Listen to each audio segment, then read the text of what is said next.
Welcome to the Compass Audiocast. I'm your host, Hawa Kambian. Prepare to revisit the compassionate wisdom many of us heard in our youth so that we can mindfully apply it to reimagine a future of work that we can all shape for the better.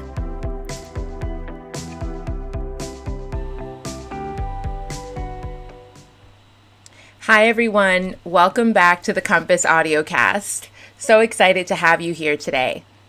So let's jump in. Today's quote reads, "If someone gives you a privilege, you owe them responsibility."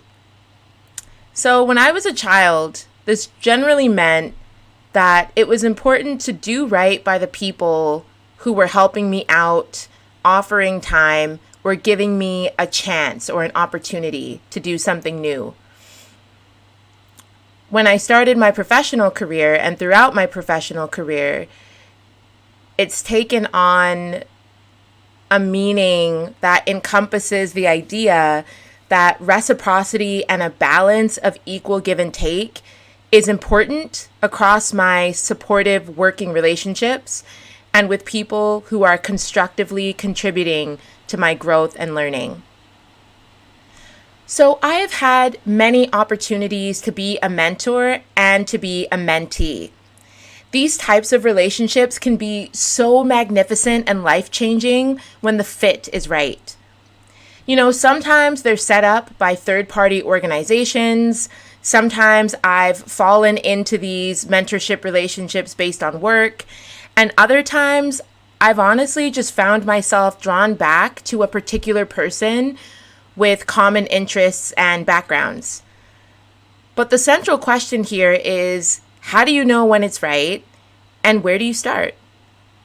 So the problem for me that I encountered along my mentorship journey in the early days especially was trying to understand myself what I was really seeking from the exchange, from the exercise of mentorship. Right? Was it about chasing clout and name recognition with organizations? Did I have very specific interests and goals that I wanted to explore? Did I know what made me a great mentor or mentee, and was I practicing those skills? Honestly, it was kind of like professional dating. And I mean, why is this a problem, right? Like when you're thinking through the entire exercise. I actually didn't really know what the heck I was after when I started looking for a mentor. I knew that there wasn't really the knowledge or lived experience support that I could find in people who were at my organization at the time. I also felt a need to collaborate with someone who could see the value and potential of my quality of work, my style, and who could stretch my thinking. So let's talk bridging. I felt like I was falling behind in my career and failing to get any of the cheat codes to help me advance. At the same time, I really struggled to say what kind of help or support I was looking for.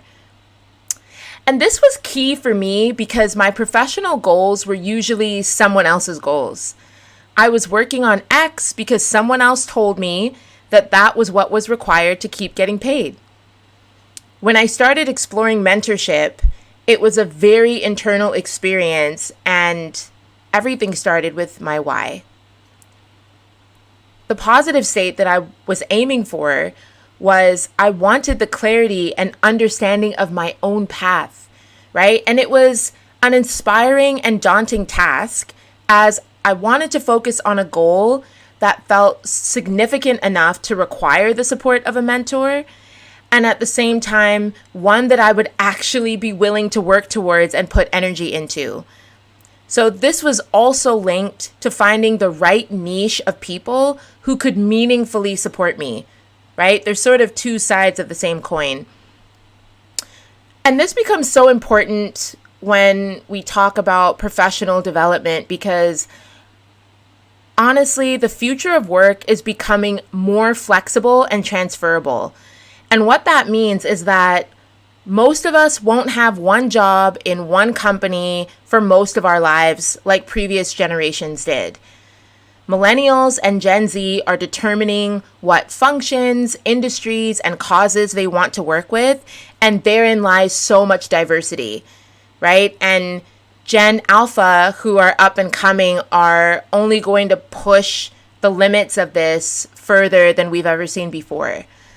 So enabling people to feel more connected and creative about how their skills, experiences, and beliefs play into their work opportunities is going to be key to supporting people's innovation and growth in the career space. I mean, right now, you see it a lot in the startup space. Many founders of today are seeking people who can invest in them more than financially. They're looking for that relational level as well. So, what do I do today when I'm faced with the opportunity for a mentorship relationship? First, research. Mentees, do the internal work to get clear about what dynamic you're looking for and what makes you an ideal mentee for the investment that a mentor will provide. Mentors observe and triangulate the mentees who approach you. My first mentor was actually someone who had offered to help me find a mentor through their own network. And eventually, as we kept communicating, we realized we were a very strong fit together. This can also get interesting when firms are matching people for mentorship. And so technically, you don't even get to choose your mentor or mentee at all. Still, make sure that the match you've been offered makes sense for you. Second, align. This goes both ways. Ensure that both mentors and mentees hold each other accountable to your ways of working together. You're making an investment in each other, and it can be a sign of things to come if one or both of you is consistently inconsistent in nurturing this relationship. One of my first mentorship relationships started off with a mentorship contract where we clarified what our focus would be, our meeting times, all of those ways of working. And it was formal enough that it made us both acknowledge what we wanted to give and receive from the relationship and that we wanted similar things. Third, evolve. When I look back, my early sessions with my first mentor kicked off the thinking and confidence to envision a business for myself. Let the conversations expand and develop as your professional journeys continue. And so what has really been the life change for me when it comes to mentorship and leaning into this privilege and responsibility of that whole dynamic? Well, I have a fantastic relationship with my mentors that has seen me through so many different phases of my career.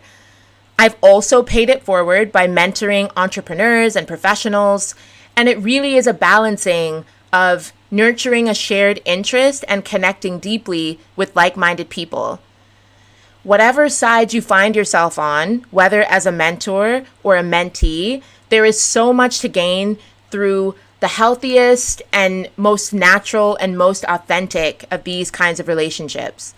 Mentors have so much wisdom and social capital to extend to their mentees, and mentees tend to have a fresher lens on the technical and social trends of the world and are tomorrow's change makers.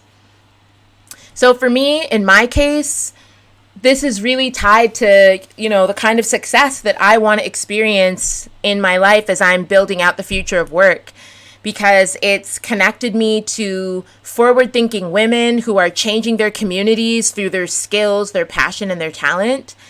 And it's also allowed me to engage leaders with social missions who are developing and deploying tools in Africa that will impact generations to come.